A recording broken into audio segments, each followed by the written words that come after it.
వాళ్ళు ఎవరో తెలుసా నీకు? ఎవరనుకుంటున్నావు? ఎవరేంటి? వాళ్ళిద్దరు అన్నదమ్ములు. అన్నదమ్ములని ఎవరు చెప్పారు నీకు? వాళ్ళిద్దరు అన్నదమ్ములు కాకపోయినా అంతకంటే ఎక్కువైన మంచి స్నేహితుడురా. స్నేహానికే భాషను చెప్పే మంచి మిత్రుడు. నువ్వు వచ్చి చవటవరా? రాజేషు సతీషు స్నేహితులా? ఇంకెవరితో అనుకు, నవ్విపోతారు. ఏ ధనవంతుడికి పేదవాడికి మధ్య పెరిగే స్నేహం పేక మేడ లాంటిది బ్రదర్. అది ఏదో ఒక రోజున కుప్ప కూలిపోక తప్పదు. శేషు, ఏమిట్రా కూర్చావు? నావి కూతలు కావు బ్రదర్, నీతులు, పచ్చి నిజాలు.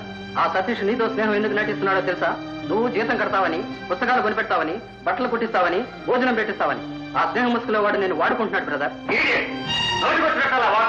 మా స్నేహానికి అర్థం నీకు తెలియదు. చూపి, నువ్వు ఒక పశువు. స్నేహాలు ఆప్యాయతలు తెలియదు చేస్తూ. ఓకే బ్రదర్, నేను జంతువునే, ఒప్పుకుంటాను.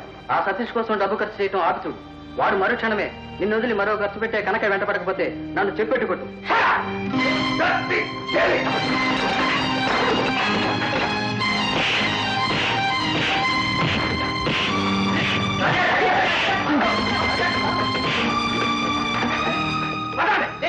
స్నేహం అనే మాటకు అర్థం తెలియని పశువులు చేరిన చోటు, నోచుకొచ్చినట్టు మాట్లాడే నీచులు చేరిన చోటు. సతీష్,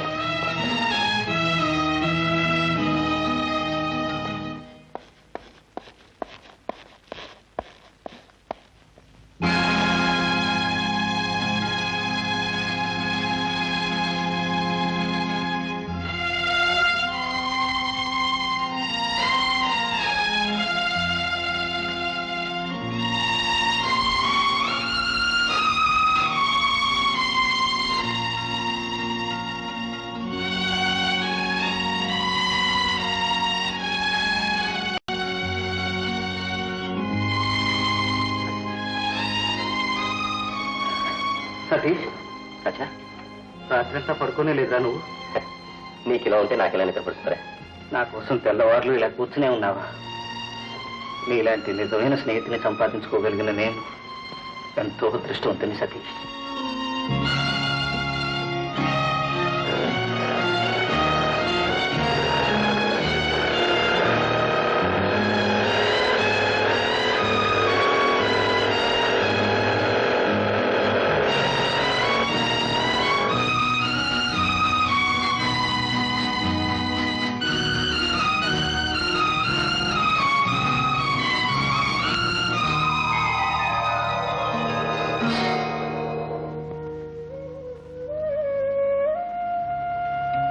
సతీష్, ఏమిటా ఇది? ఇవాళ నా పుట్టినరోజు రాజా. మా దేవుడికి దండం పెట్టుకుంటున్నాను. సతీష్,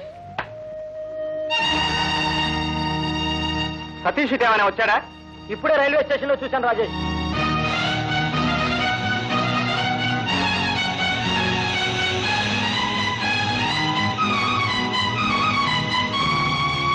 సతీష్, కిందకి దిగు.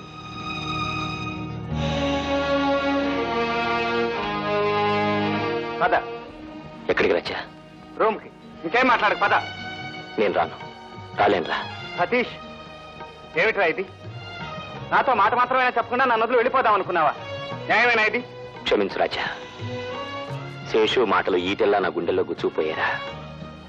మనస్సులో దాచుకోలేని మనిషి కనుక బయటపడ్డాడు. అదే భావం అక్కడున్న అన్ని చేతుల కళ్ళల్లోనూ గమనించాను. నేను నీ పక్క నుండి నిన్ను మరింత ప్రతిష్టపాలు చేయడం ఇష్టం లేక నా దోవ నేను పోవాలనుకున్నాను. సతీష్. అవును రాజా, నీ దగ్గర స్నేహం పేరిట పరిధిని మించిన చనువు తీసుకున్నాను. అలా అనడం వాళ్ల తప్పు కాదు. శక్తికి మించి ఎదగాలనుకోవడం, ఎగరాలనుకోవడం నాదే తప్పు. సతీష్, ఏమిట్రా మాటలు? ఆ శేషు అన్న ఒక్క మాటకి విడిపోయేటంత బలహీనమైనదా మన స్నేహబంధం? కాదు రాజా, మన స్నేహం పవిత్రమైంది. కానీ మనం స్నేహితులం అయిన కారణాన నేను నిన్నంతగా అంటిపెట్టుకుని తిరగడం ఎంత పొరపాటో ఈ రోజే తెలుసుకున్నాను.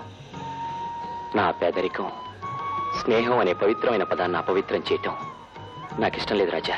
ఆ దరిద్రుల మాటలు పట్టించుకోకు సతీష్. మా బావతో చెప్పి నీకు ఉద్యోగం ఇప్పిస్తాను. కలిసి చదువు ప్రారంభించిన వాళ్ళం కలిసే బ్రతుకు ప్రారంభిద్దాం. పద సతీష్.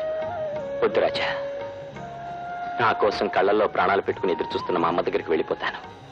అక్కడే ఏదో ఉద్యోగం సంపాదించుకుంటాను. నా కాళ్ళ మీద నేను నిలబడగలిగిన రోజున మళ్ళీ వచ్చి నిన్ను చూస్తాను.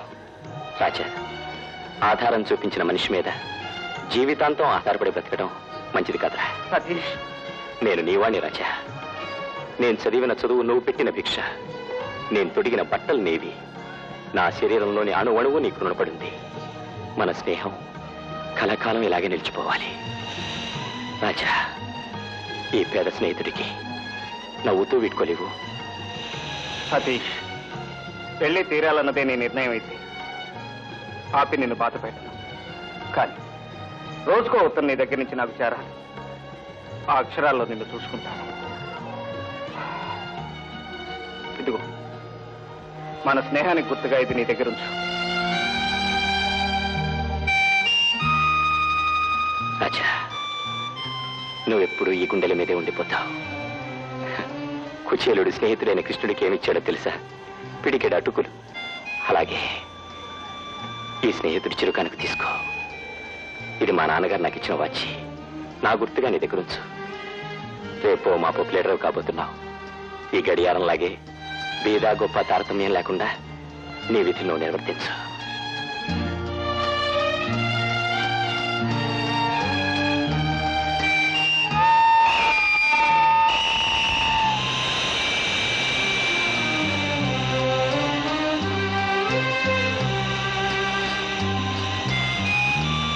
Goodbye, my friend.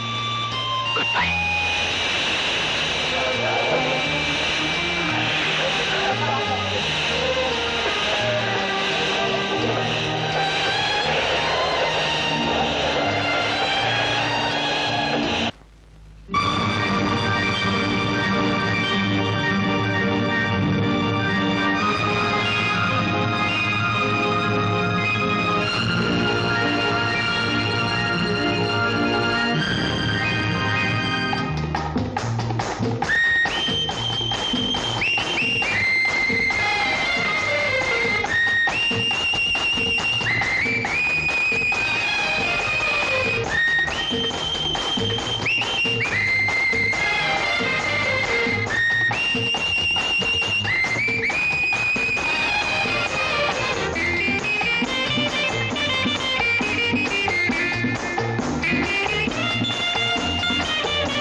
Nallapothu Rangarao అనబడే ఈ ముద్దాయి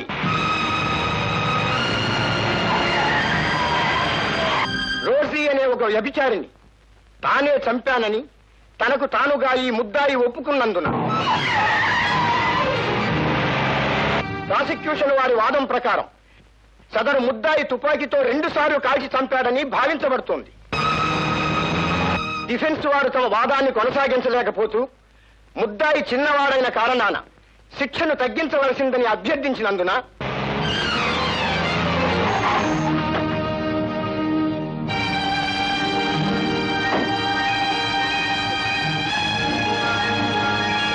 పై కారణాల దృష్ట్యా సాక్ష్యాల ఆధారంగా సదరు ముద్దాయి ఈ హత్య చేసినట్లు స్పష్టంగా యువర్ ఆనర్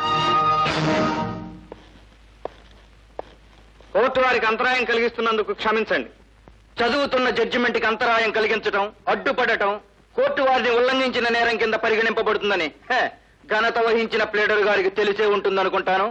అది నాకు తెలుసు. ఘనత వహించిన పబ్లిక్ ప్రాసిక్యూటర్ గారు, కోర్టులో అన్యాయం జరగటాన్ని సహించడం కంటే కంటెంప్ట్ ఆఫ్ ది కోర్టు కింద నాకు విధించే శిక్ష నేను ఆనందంగా భరించగలను. ముద్దాయి నేరం తనే చేశానని ఒప్పుకున్నాడు. ప్రాసిక్యూషన్ వారు ఈ ముద్దాయి హత్య చేశారని సాక్ష్యాల ద్వారా నిరూపించారు. ఈ సమయంలో మీరు హాజరై చదువుతున్న తీర్పుకు అడ్డు రావడం చట్టరీత్యా నేరం. యువర్ ఆనర్, ముద్దాయి నిర్దోషం నేను నిరూపించగలను. నా దగ్గర అతి బలమైన సాక్ష్యాధారం ఉంది.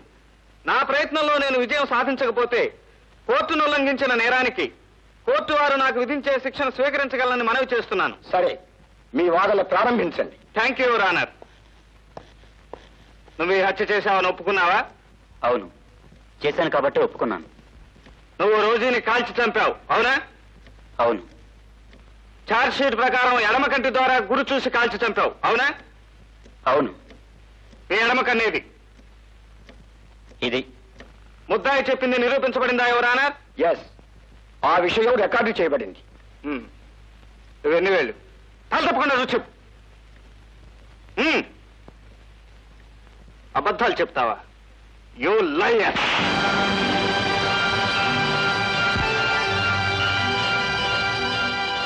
నా ప్రవర్తనకి క్షమించండి యువర్ ఆనర్. రంగారావు ఎడమ కన్ను గాజు కన్ను. ఈ కంటి ద్వారా గురి చూసి కాల్చాననటం నిజం కాదు. అతను నిర్దోషి.